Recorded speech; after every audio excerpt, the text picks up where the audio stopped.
The value of Russia's crude exports has dropped to its lowest level since January 2023. A drop in shipments and a fall in oil prices have hurt Moscow's war chest. The shipments data showed the largest weekly drop in flows since the invasion of Ukraine in 2022.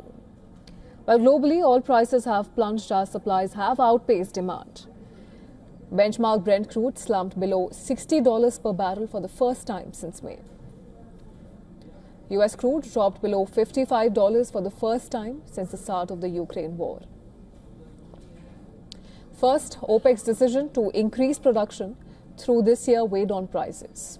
Now, the long-established geopolitical premium on crude is diminishing on hopes of a Ukraine peace deal. An 11th straight drop in crude prices has added to Moscow's difficulties. The price of Russia's Urals is down by about $20 a barrel, the lowest since the war began. Compared to its recent peak in mid-July, Russian crude has slumped by more than one-third. In addition, US sanctions are starting to hurt Moscow's oil cargoes as well. Moscow is finding it difficult to offload cargoes. Data shows that more than 170 million barrels of Russian crude is sitting in tankers. That is an increase of 40% since the end of August.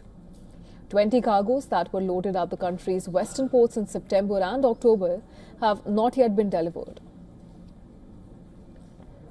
Now, the decline in Russian revenues come when President Trump is pressuring Ukraine to strike a peace deal. Meanwhile, Kiev has increased its attacks on Russian oil assets, and that includes tankers transporting Russian oil and production rings in the Caspian Sea. With the weekly export value the lowest in 3 years, it remains to be seen how long can Russia hold out on the peace deal.